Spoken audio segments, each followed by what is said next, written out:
Gray areas of intimacy, allowance without touch. When you're free to be yourself, but never physically gathered. There are lovers who give you room. They don't control your body, your timing, or your moods. They never make you feel small for needing space, or guilty for not always being close.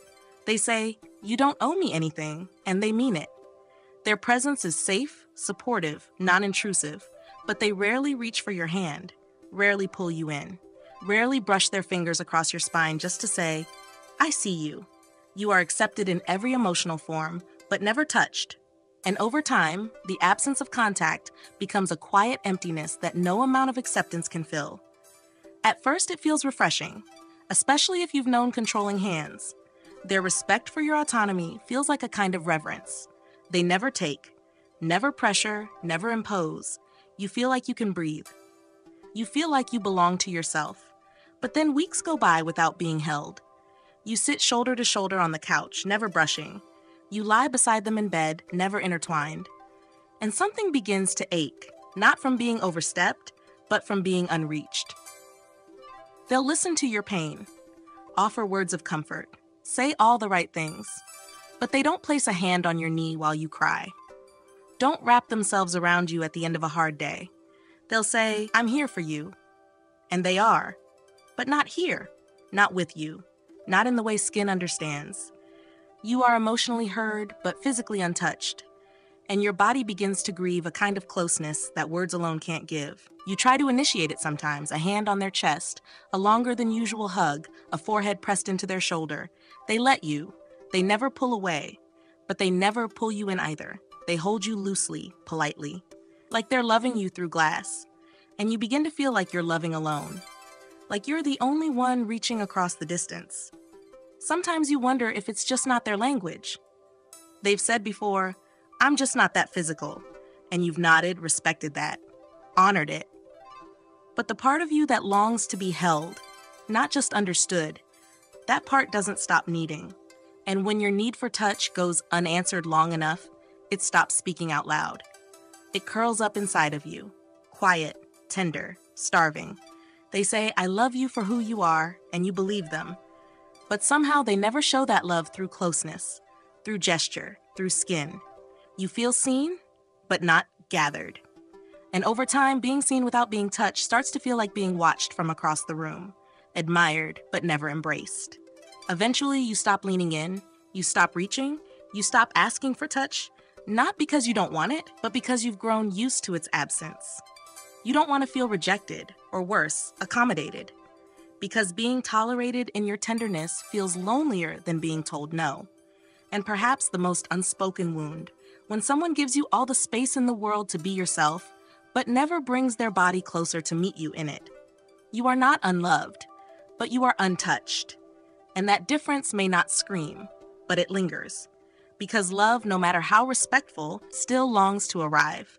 And sometimes the only way it truly does is through skin, through hands, through arms, through the soft ache of being gathered in.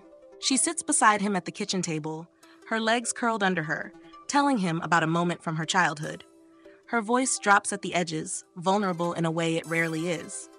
He listens, nods, responds thoughtfully, but he never reaches across the table, never takes her hand, never even moves his chair closer. She feels heard, but not held. And as she gets up to wash the dishes, her body registers the moment as half complete, like a door opened and no one stepped through. They lie in bed, both reading. Her foot brushes his. He doesn't pull away, but he doesn't respond either. She keeps her foot there for a while, a quiet question hanging in the space between them. When he turns the page, she pulls it back. Not angry, just tired. Not of him, but of being the only one who reaches. Her love isn't denied, it's just never mirrored. And over time, that feels like a closing. She stands at the stove, back tense. It's been a rough week. He walks in, says, "I've been thinking about your meeting. How did it go?" She tells him. He listens. He offers good advice, but he doesn't come closer. Doesn't kiss her cheek or wrap his arms around her from behind. Doesn't notice the way her shoulders haven't dropped all evening. She answers his questions, stirs the sauce, and wonders why being understood still feels so untouched.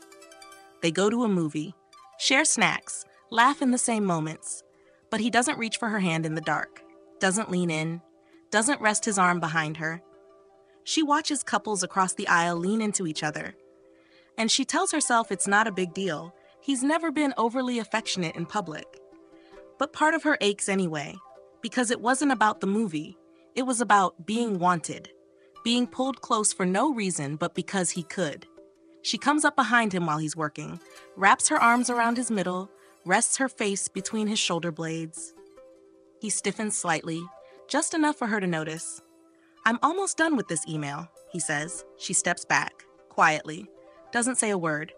And that moment, so small, tells her more than a speech ever could. Her touch is allowed, but it isn't welcomed.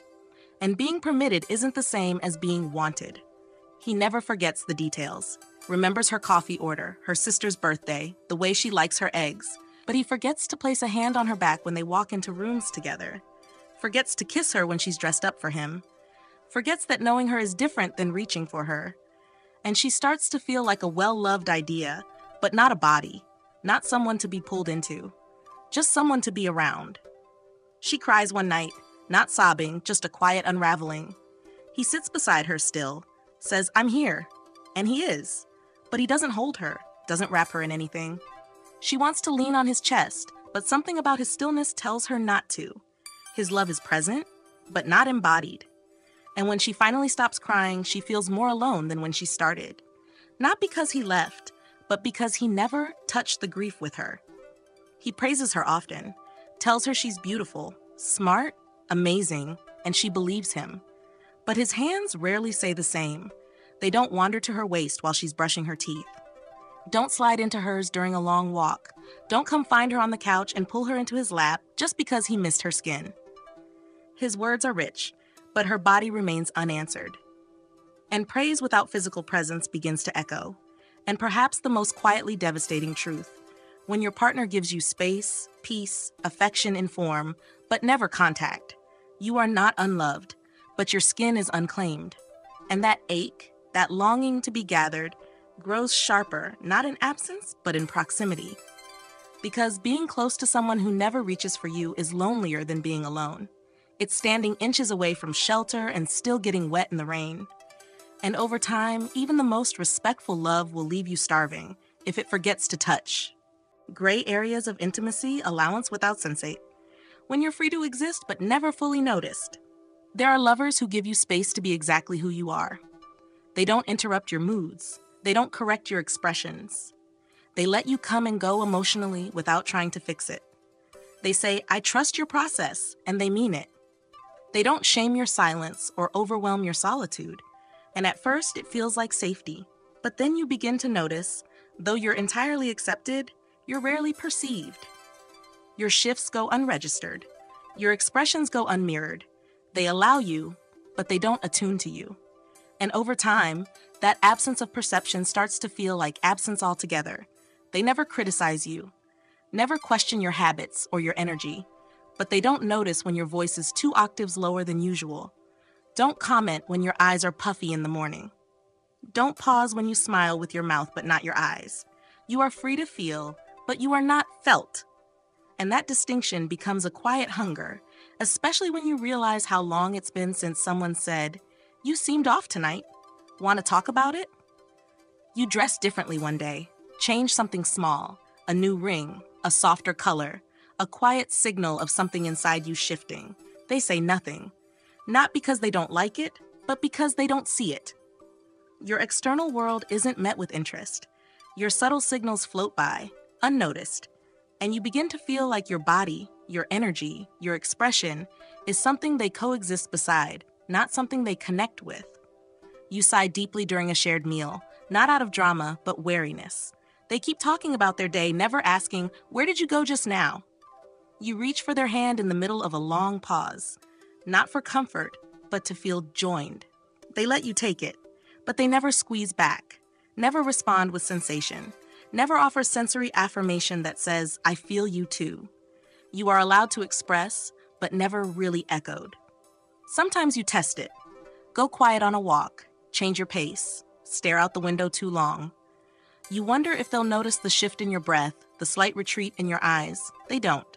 They're not inattentive. They just aren't sensing. They listen to your words. respect your space, but they never lean in to the nonverbal, to the language of tone, glance, pause, breath, and you start to feel like a ghost with a voice. They're not careless. They love you in structured, practical ways. They're good with conflict, stable in the everyday. But when it comes to reading you, feeling the emotional weather before you name it, they're absent. They wait for the spoken cue, the clear label. They love you through logic. And while logic steadies the floor, it doesn't touch the air between you. You bring it up gently. Do you ever notice when I feel off? They say. I assume you'll tell me. And that's when it lands. They think intimacy is verbal, that if you want to be known, you'll explain yourself. They don't realize that being truly seen means being tracked, not with scrutiny, but with presence, with emotional sight, with noticing the parts of you that never speak but still long to be understood. Eventually, you stop offering signals, stop making small bids for being seen, not out of punishment, but preservation. You begin to manage your own inner shifts because you know they won't be caught. You become a self-contained atmosphere. And while they're grateful for your autonomy, they never ask what it cost you to become so self-sufficient in love. And perhaps the most tender erosion of all, when someone gives you full freedom to exist, but never learns to perceive you. You are not unloved, but you are unfelt. And even the most respectful, patient, stable connection will eventually feel hollow when no one notices when your light dims slightly. Because allowance without perception is a kind of absence. And the heart, no matter how secure, still longs to be sensed. Not just accepted, but read. Not just heard, but known without needing to speak. She stands in the doorway after a long day, keys still in hand, her smile small and tired. He looks up from the couch, grins, says, "Hey, you're home," then returns to his screen. She walks to the kitchen, quietly putting things down, hoping he'll notice the heaviness in her steps. He doesn't. He thinks she'll tell him if something's wrong, but she doesn't want to explain it. She wants to be felt. And when she isn't, it feels like coming home to no one. They talk every night, share stories, make plans. But when her voice gets quieter as she speaks about something difficult, he doesn't pause, doesn't ask, "What just happened there?" He nods, responds, keeps going. She finishes her sentence, feeling alone inside a conversation that never truly touched her. She starts wondering if maybe she's just hard to read, or if he's never learned to listen with his skin. She puts on the sweater her grandmother gave her, the one she hasn't worn in years. She's quiet that day, softer. He compliments her outfit, but doesn't ask why she chose it. Doesn't ask what memory is sitting under her ribs. She was hoping he'd notice the nostalgia in her smile. But he doesn't. So she folds the memory back up inside her and tells herself it wasn't important, even though it was. They're at dinner with friends. She laughs a little louder than usual, pushes her food around more than she eats it. He doesn't notice. Or if he does, he doesn't say anything. On the drive home, she's quiet, staring out the window. He says, "You good?" And when she says yes, he accepts it. Because he doesn't realize that yes sometimes means please keep asking. That sometimes love is in not taking the first answer. One night, she walks in with her eyes a little red. She's held back tears all day. He sees her, says, "Hey, how was work?" She says, "Fine," waiting for the second question. It never comes. He kisses her forehead, goes back to the news. And she walks to the bedroom wondering how someone can look at her every day and still not see when she's unraveling. She sends him a photo during the day of her childhood home, now empty, now sold. No caption, just the image. He responds with a heart emoji. Nothing else. She sits at her desk, staring at the screen, a lump in her throat, not because she needed a monologue, but because she needed presence. And his love, while constant, never arrives with awareness. He's never unkind, never careless. But when she changes her tone mid-sentence, when the laughter suddenly dips, when the breath catches, he doesn't ask why, doesn't lean in, doesn't pause long enough to feel the shift. And over time, she learns to hide everything beneath consistency. She learns that unless it's spoken perfectly, clearly, loudly, it won't be noticed. She plays him a song that makes her cry, says, "This one really gets to me." He listens, nods, says, "It's pretty." And that's it. No asking which line, no reaching into her feeling, no moment of shared ache. She smiles, changes the song, and wonders how someone can be so close and still never walk into the room of her emotions. Never say, "Show me where it hurts. I want to understand." And perhaps the most subtle but piercing wound, when your inner world is never rejected but never recognized. When you're free to be as you are, but your partner never tunes in enough to truly join you there. You are not unloved, but you are unnoticed in your depth. And love that doesn't track your shifts will eventually feel like standing beside someone on different floors of the same house, close in structure, but never meeting in the rooms where it matters. Because love, to feel real, must not only hold space, it must sense when you need to be held. Gray areas of intimacy, allowance without growth. When you're free to be who you are, but not supported to become more. There are lovers who let you be exactly as you are. They don't critique your evolution. They don't question your routines or challenge your beliefs. They say, "I accept you completely," and they mean it. You are not shaped, not edited, not discouraged. You're given space to breathe, to choose, to be. But slowly, you realize, while your past and present are welcome, your becoming is not. They allow you, but they don't grow with you. They don't engage your changes. They simply endure them. And love without growth becomes a container that no longer expands. They never get in your way. You start a new habit, explore a new interest, join a new circle. They never resist it. They smile, they say that's cool, and they go back to what they were doing. But they never ask about it. Never say, "What's shifting in you?" Never engage your new language or your new lens. You're free to change, but you change alone. You share a new insight, something that cracked you open. They nod, maybe say, "Interesting," but they don't follow you into the thought. Don't sit down and say, "Tell me everything." You're allowed to evolve, but your evolution is not invited. You realize that the freedom they give you is passive. And the absence of resistance isn't the same as presence inside your unfolding. They let you journal, let you meditate, let you read books that shift your worldview. They never stop you from healing, but they never mirror the work either. You keep offering pieces of your progress, hoping they'll meet you there, hoping they'll say, "I'm learning too," but they stay exactly the same, kind, consistent, unchanging. And soon, you start to feel like you're outgrowing a still room. You talk about therapy. You talk about fear. You talk about the ways you've softened, the ways you've cracked open. They listen. They don't disagree, but they don't engage. They say that's your thing. And what you hoped would be a bridge becomes a monologue, a heart laid out beside someone who won't step into it, even if they never walk away. You try to bring them into your process, suggest a book, a question, a shared ritual. They nod, but nothing happens. They're not against the invitation. They just don't move. And that stillness begins to feel like quiet abandonment. Because you're not asking for control, you're asking for participation. For someone who says, "I want to grow beside you," not just applaud you from across the room. Eventually, your growth starts to feel private. Not sacred, just separate. You share less, reflect less. You begin to learn that your inner life will always be a solo terrain, even in partnership. Not because they don't care, but because they don't stretch. And the places inside you that long to be known in the now, not just the before, begin to go quiet. They say, "I love you exactly as you are," and you believe them. But what you need is someone who says, "I love the person you're becoming, and I want to know them too." Because acceptance without curiosity can feel like a velvet cage, beautiful, soft, but ultimately unchanging. And perhaps the most disorienting grief, when love gives you room to change, but no one to change with. You are not unloved, but your evolution is unshared. And even the freest relationship will begin to feel stagnant if it doesn't move with you. Because love without growth is just permission. And permission, no matter how gentle, will never be enough for a soul that longs not just to be seen, but to be met in motion. She starts waking up earlier, lighting candles, journaling with a new sense of clarity. It feels like something is shifting. She's learning to hear herself again.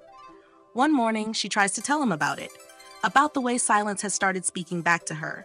He smiles, kisses her forehead, says, "That's great, babe," then changes the subject. She watches him stir his coffee, realizing he isn't uninterested. He just doesn't think her becoming is something to walk into with her. She begins to speak differently, more slowly, with intention. Her boundaries get clearer. She's learning to say no without apology. When she does, he doesn't push back. But he also doesn't ask, where did that strength come from?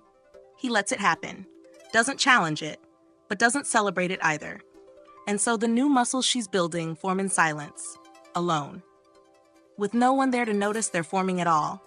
They lie in bed, her head on his chest. She says, I think I want to change careers. He hums, really? Then asks if she paid the electric bill. She nods, says nothing more. Not because she's unsure, but because she already knows the doors she cracked open won't be walked through. He won't shame her, but he won't step into the dream either. And dreams that go uninvited begin to feel like secrets. She begins to study trauma work. Inner child healing, attachment. She tries to talk to him about what she's learning. Not to teach, but to share. To say, look, here's something I think is changing me. He nods, says that's cool, and returns to his phone. He's not dismissive, he's just not joining. And the more she expands, the more her inner world becomes something he's near, but no longer inside. She comes back from therapy one night, quiet, changed in some small way she can't explain yet. He asks, how was it?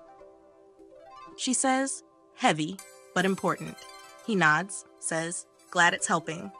Then turns on the TV. She wanted to be asked why. Wanted to be asked what came up. Instead, she's met with tolerance, with the kind of politeness that leaves her alone in her growth, even while lying in the same bed. He always says, you're amazing just as you are. And she used to cling to that. But now it feels like a freeze frame, like she's being held in a version of herself that no longer fits. She's becoming softer, stronger, clearer, but he keeps speaking to the woman she was when they met, praising her old light, missing the new one entirely. One night she says, do you think we've changed? He shrugs, I feel the same.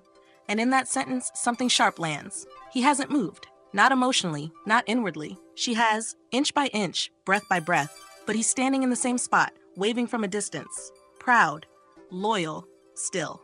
And she's suddenly aware of how far she's traveled without a companion. She brings up the idea of doing a relationship workshop together, just to keep deepening, she says. He looks at her like she's overreaching. Things are fine, he says. Why fix what's not broken? She smiles, says of course, but her heart sags because she's not trying to fix anything. She's trying to expand it. And now she knows he's only willing to maintain, not to evolve. And perhaps the most invisible fracture, when your growth is never resisted, but never engaged. You are not unloved, but your evolution is unaccompanied. They stay where you left them, still kind, still steady, but uninterested in the landscape you're walking toward. And love that only watches you become will eventually stop feeling like love at all. It will feel like solitude, like applause in the distance, like being free to become someone new, and having no one there to meet you when you arrive.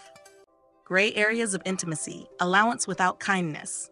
When you're free to be yourself, but never treated gently for it. There are lovers who let you be exactly who you are. They don't try to change your opinions, habits, or desires. They don't interrupt your moods or ask you to shrink your complexity. They say, I accept you, and they mean it. They give you space to unravel, to grow, to make mistakes, but there's no tenderness in the way they speak to you. No gentleness in their tone, no kindness in the pauses between their words. You are allowed to exist, but you're rarely made to feel safe. And over time, the space they give begins to feel more like distance than love. They never criticize your choices, never raise their voice, but they also never soften their language. When you mess something up, they say, well, you knew that was a bad idea, or you always do this. Not cruelly, just plainly, factually. They think that because they don't insult you, they're being kind. But kindness isn't just about what isn't said. It's about how things are said. And your body starts to flinch at tones that were never loud, but always just sharp enough to bruise. You tell them you're feeling low, scattered, insecure. They say, you'll get through it. You always do. They mean it as encouragement. But what you needed was a soft place to land, a hand on your shoulder, a quiet that sounds hard, I'm here. You needed tending, not tolerance. You needed to feel wrapped in warmth, not watched with neutrality. Sometimes you're upset, you raise your voice, you cry. They don't match your intensity. They stay calm, say things like, I'm not going to react emotionally, and it sounds mature, but it also feels cold. Like your pain is being managed, not met. Like your feelings are allowed but never cared for. And eventually, you stop bringing your pain to them. Not because they reject it, but because they hold it without kindness. You make a mistake, something small, human. They say, "It's fine, I'm not mad," but their tone is clipped, their body is stiff. You tell yourself to be grateful for the forgiveness, but inside you ache for compassion. You long for someone who doesn't just let you fail, but loves you through it. Because being allowed to stumble isn't the same as being gathered when you do. You try to bring it up. "I feel like you're not very soft with me." They blink, confused. "I don't yell. I don't shame you. What more do you want?" And that's when it clicks. They think restraint is the same as tenderness, but tenderness isn't the absence of harm. It's the presence of care, of sweetness, of choosing words that don't just avoid hurting you, but hold you. They think they're doing well because they don't try to control you, because they give you freedom, because they don't punish your emotions. And they are doing well in some ways. But they don't see how your nervous system tightens around their indifference, how your spirit starts to shrink from reaching for comfort. Because the place they offer is permitted, not safe. Eventually, your heart starts to feel like it has to carry itself. You stop asking for reassurance. Stop expecting softness in conflict. You become a more edited version of yourself. Still whole, still expressive, but a little less tender. Because when there's no warmth meeting your vulnerability, you learn to protect it instead of share it. And perhaps the most invisible form of neglect, when someone gives you the freedom to exist, but never cares for the you that shows up. You are not unloved, but you are unsoothed. And even the most accepting kind of love will leave you aching if it never arrives with kindness. Because being accepted is not the same as being cherished. And love that gives you space without softness isn't love without harm. It's love without healing. She opens up to him, tells him about the shame she still carries from years ago. Her voice shakes. Her eyes won't meet his. He nods, says, "That was then, this is now." She knows he's not wrong, but his words land with a thud. No hand reaches for hers. No tenderness wraps around the weight of what she just said. She walks away from the conversation technically accepted, but not soothed. And her pain stays alive beneath the surface, untouched by care. They're arguing. She's frustrated, emotional, trying to explain how something small reopens something deep. He stays calm, unmoved, says, "You're overreacting. I didn't do anything wrong." She knows he isn't yelling, knows he's not being cruel, but his calm feels like ice, like she's on fire and he's just standing nearby, watching. Not throwing gasoline, not walking away, just not helping, not softening. And that's what stings most, being hurt and having no hand extended. She comes home exhausted. Her eyes are heavy, her body slow. He looks up from the kitchen, asks, "Did you grab the mail?" She says, "I forgot." He sighs just a little and says, "Of course," then goes back to chopping vegetables. She doesn't cry, doesn't complain, but a small part of her closes. Not because she was blamed, but because she wasn't met with grace, with gentleness, with the kind of care that says you're more important than what you forgot. They're out with friends. She gets quiet, a little withdrawn. He doesn't tease her, doesn't call it out. But later in the car, he says, "You're not very fun when you're like that." Not with malice, just flat observation. She turns toward the window, blinking hard. He let her be, but he didn't wonder why, didn't ask, didn't touch her sadness with warmth. And now her quiet feels like something to manage, not something to meet. One night, she's sitting on the floor of the bedroom, organizing old photos. Her expression softens. A tear slips down her cheek. He walks in, sees her, pauses, then says, "Don't stay up too late," and leaves the room. He didn't mean to hurt her. But his absence in that moment wasn't neutral. It was a missed opportunity for kindness, for kneeling, for holding. She wasn't asking to be fixed, just gathered. She surprises him with a small gift, something thoughtful, personal. He smiles, says, "Thanks, but you didn't need to do that." She knows he meant well, but his words land like dismissal. Not intentional, just habitual. He doesn't realize that kindness isn't just about what you allow, it's how you receive. And when love is acknowledged without tenderness, it starts to feel transactional. He gives her freedom, trusts her independence, never questions where she goes, who she talks to, how she expresses herself. But when she gets home from an intense day and reaches for comfort, he stays at arm's length, says, "I'm not great at that emotional stuff."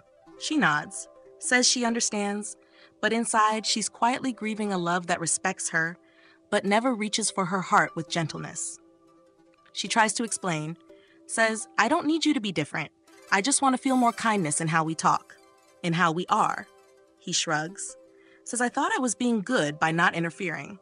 And she realizes he thinks the absence of harm is the same as the presence of love. But what she needs is softness, sweetness, a hand that not only holds her, but wants to hold her. And perhaps the most untraceable kind of heartbreak, when love feels safe, but never soft.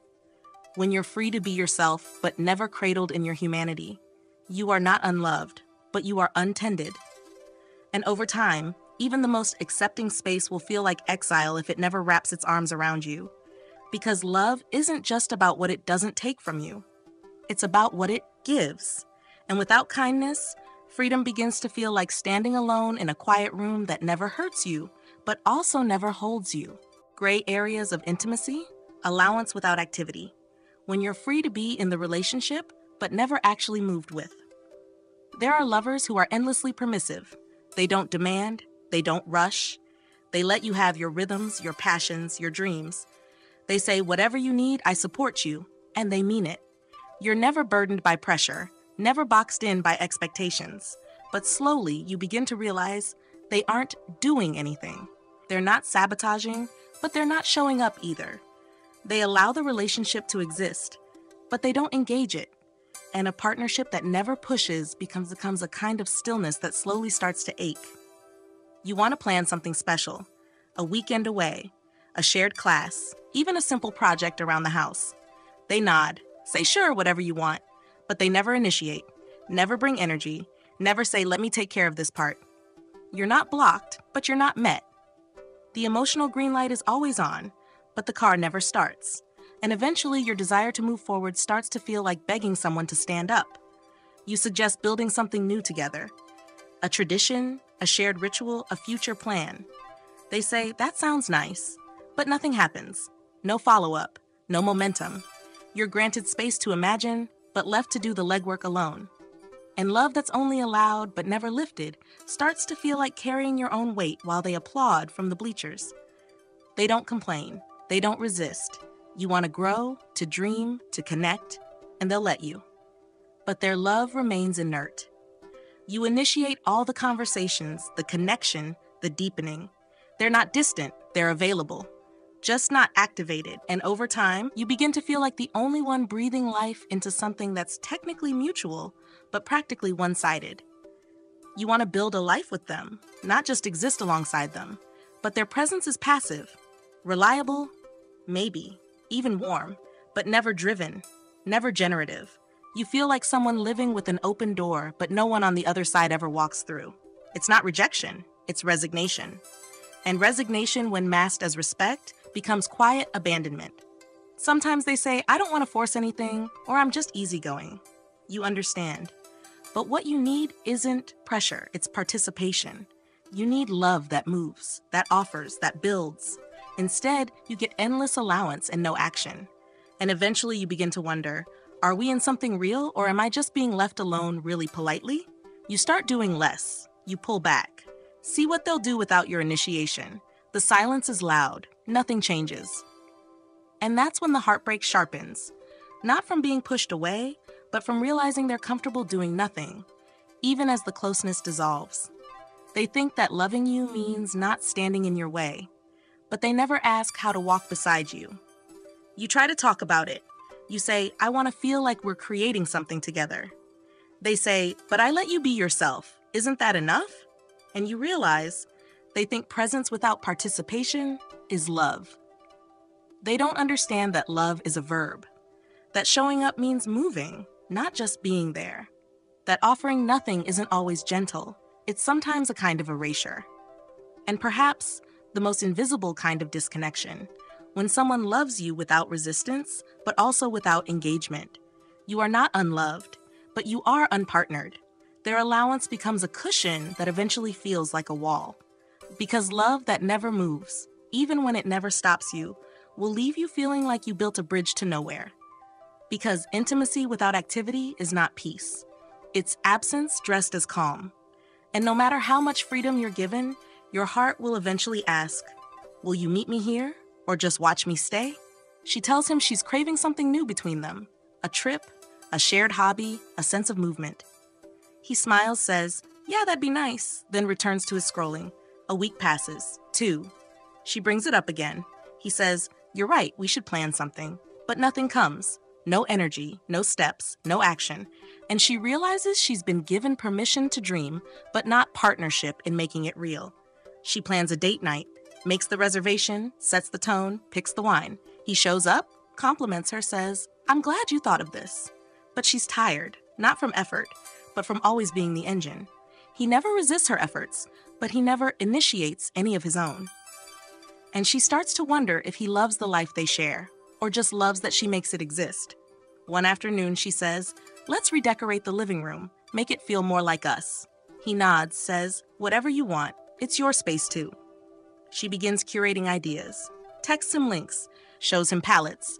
He responds with, cool, or up to you. She moves forward alone in her enthusiasm, and slowly, the shared dream becomes a solo project, blessed but never built together.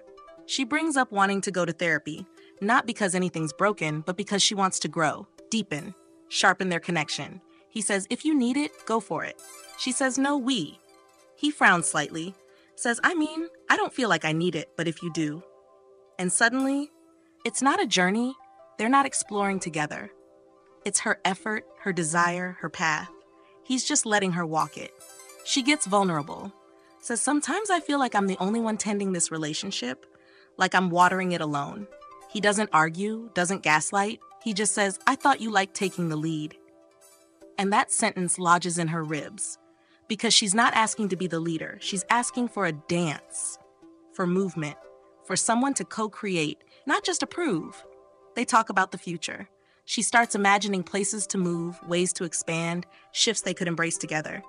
He listens, doesn't resist, but doesn't respond with vision, doesn't build on her momentum. He says, I'm good wherever you are. And it sounds sweet, but it lands flat, because she's not asking for permission. She's asking for co-motion, for someone who also wants to move. They spend the weekend together. They eat, they nap, they go through the motions. She suggests a walk, a game, anything with presence. He shrugs, I'm fine just chilling. She smiles, says okay, curls up on the couch, and feels more alone in the silence than she ever did in her solitude. Because she's not just craving connection, she's craving effort. And love without effort, even when it's calm, starts to sting. She tries to stop initiating, pulls back to see what'll bring forward. The days grow quieter, less vibrant, less alive. He notices her retreat, but says, I didn't want to crowd you. And she nods, knowing full well that crowding was never the danger. Was. And now it's happening. Slowly, politely, invisibly. And perhaps the softest, sharpest kind of ache, when your partner doesn't block your fire, but never brings wood to the flame.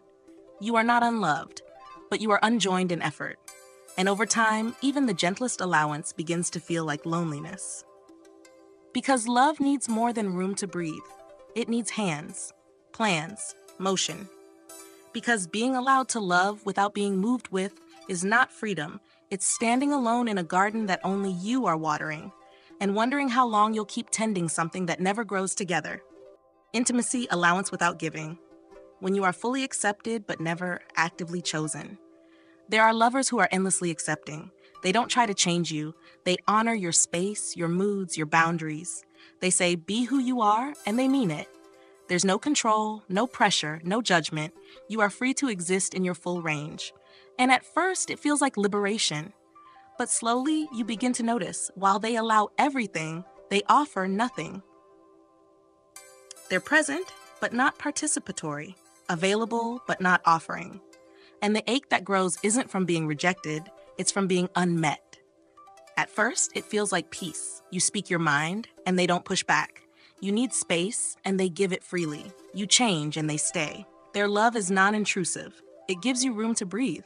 But then you realize you're always the one initiating closeness, reaching out, making plans, holding the heart of the relationship. They give you permission to exist, but they never bring themselves forward. You tell them what you like, what makes you feel safe, desired, adored. They nod, say, I love that you know yourself. But days pass and nothing changes. No gestures, no surprises, no offerings of their own. You begin to feel like a garden they admire, but never water. They don't stop you from blooming, but they never reach into the soil, never get their hands dirty in the work of loving you actively. You cry and they sit beside you, but never pull you in. You speak your truth and they listen, but never reflect back. You share your joy and they smile, but never join in. And it starts to feel like a relationship where everything is allowed, but nothing is given. A wide open space with no warmth in it. They won't block you, but they won't step toward you either. Sometimes you ask, what do you want? They pause, shrug, say, whatever you want is fine. It sounds respectful, but it feels like absence. Like they're avoiding the risk of showing up with need, desire, effort. You realize their form of love is entirely reactive, never generative. You don't feel claimed, you feel tolerated. And over time, being allowed becomes indistinguishable from being alone. You test it. You stop texting first, you stop planning, you wait to be chosen. Days pass. They don't pull away, but they don't step forward either. Eventually they check in. Hey, just giving you space. You smile politely, but your heart sinks. Because you didn't want space, you wanted investment. You wanted someone to bring something of themselves to the table, not just sit across from you while you offer an offer. One night you say, sometimes I feel like I'm doing all the emotional work. They look confused. But I've never asked you to, they say. And that's when it lands. They think love is not interfering. You think love is participating. They pride themselves on never demanding. But you're starving for something to be given freely. You notice how they listen, but never reach. How they stay, but never pour. How they say, I accept you, but never say, here, let me give you more of me. And even though they're always kind, always calm, always accepting, you begin to feel like a guest in their world. Welcomed, but never welcomed into. And perhaps the most confusing heartbreak of all, when someone gives you endless permission to exist, but never offers themselves in return. You are not unloved, but you are ungiven to. They don't restrict your light, but they don't add to it either. And love that only allows but never moves toward eventually feels like standing in an open field, calling out and hearing only your own echo. Because freedom without offering is not intimacy. It's distance dressed as grace. And one day, your heart will realize it needs more than acceptance. It needs presence that reaches back. She tells him about the dream she had the night before. It was vivid, strange, full of meaning she hasn't yet unpacked. He listens, nods, says, that's interesting, and then moves on. No questions, no curiosity, no leaning in. She's not looking for a solution, just a sense of being joined. Instead, her inner world floats between them, unheld. And that somehow feels lonelier than being ignored. He's endlessly respectful, never raises his voice, never tells her what to do. When she says she's not ready to talk, he steps back. When she wants to be alone, he gives her space. But when she reaches out, offers a question, shares a piece of her heart, he rarely gives anything back. She's allowed to take up space, but nothing ever fills it. They lie in bed together, back to back.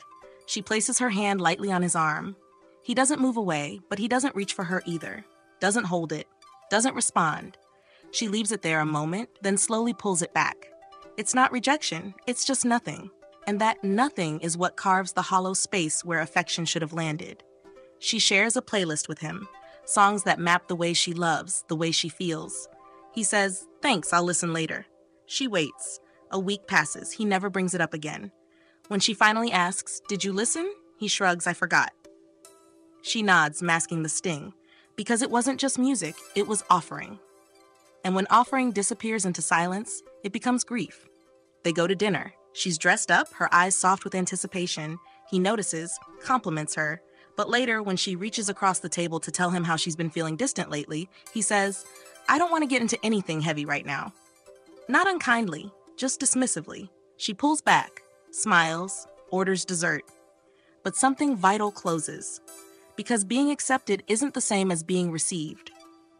He always says, I love you just the way you are, and she believes him. But when she's overwhelmed, he doesn't ask how to help. When she's joyful, he doesn't amplify it.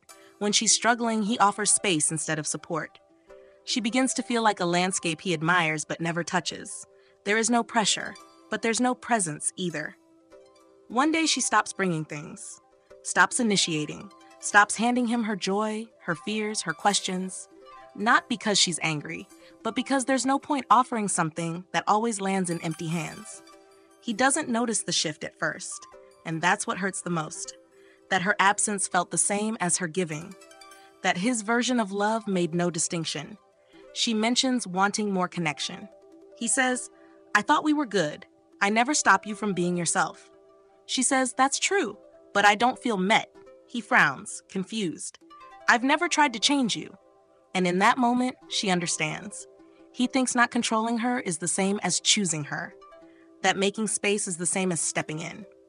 But she doesn't want an open door. She wants someone who walks through it. And perhaps the most aching realization, when someone allows you, respects you, gives you freedom, but never gives themselves, you are not unloved, but you are unjoined. Their love is passive, spacious, clean, but it never becomes gesture, never becomes effort, never becomes offering. And love that never moves toward you, even when it makes room for you, will eventually feel like standing inside a house you're welcome in, but never wanted in. Because allowance without giving is not intimacy. It's a kind, beautiful silence that slowly teaches your heart how to live unheard. Gray areas of intimacy, allowance without receiving. When you are allowed to love them, but they never let it land. There are lovers who are wonderfully accepting. They don't resist your affection. They don't criticize your tenderness. They let you love them in the ways you know how. They'll say, "I appreciate everything you do," and they mean it. They admire your warmth. They welcome your presence. But they never open, never receive. You are allowed to love them, but your love never enters them. It sits outside, folded and waiting, like a letter they smile at but never read. At first, you feel safe. You're not being pushed away. There's no rejection, no tension. Your gestures are not met with mockery or discomfort. They let you in the room, but never into their heart. You brush their hair from their face, and they thank you, but they don't lean into the touch. You write them something vulnerable. They say, "You're so thoughtful," but don't respond to what you wrote. You share something you carried all day, and they smile, nod, move on. Slowly, the ache forms. They allow your love to exist, but never let it matter. They'll let you make dinner, let you show up, let you carry their load for a while, but they never soften into it. They sit next to you, but never collapse into your care. They say, "That's so kind," but never say, "I needed that." You begin to feel like a tree they sit under, but never touch, like someone offering a home that's visited but never inhabited. You plan something meaningful, a day that wrecks their story, their pain, their joy. They say, "That was nice," but the wall stays up. There's no emotional response, no depth of presence. And that moment you hoped would bring you closer becomes another example of your love hovering, unrejected, but still unreceived. You reach for them during quiet moments. They don't pull away, but they don't reach back either. They let you kiss them, hold them, speak softly, but nothing returns. Not resistance, just absence.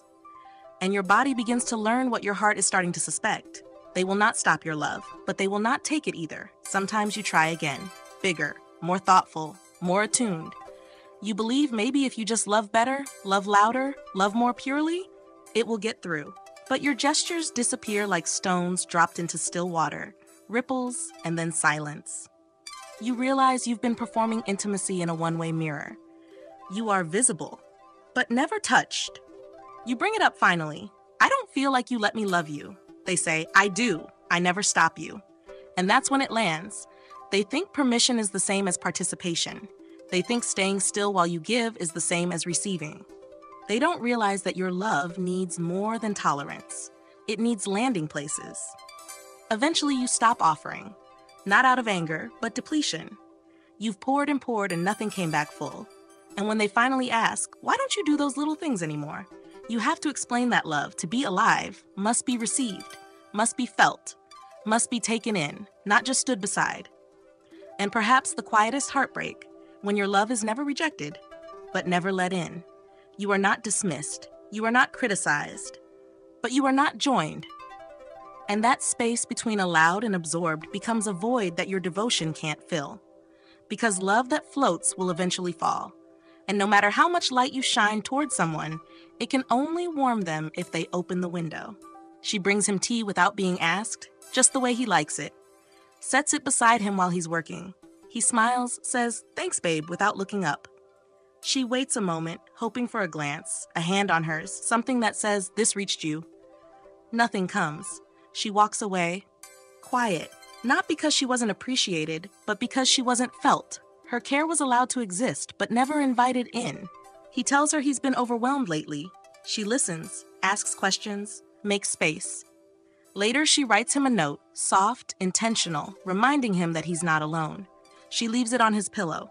The next morning, it's still there, opened, but untouched. He never mentions it. She doesn't bring it up. She just folds her tenderness back into her chest and teaches it to stay quiet.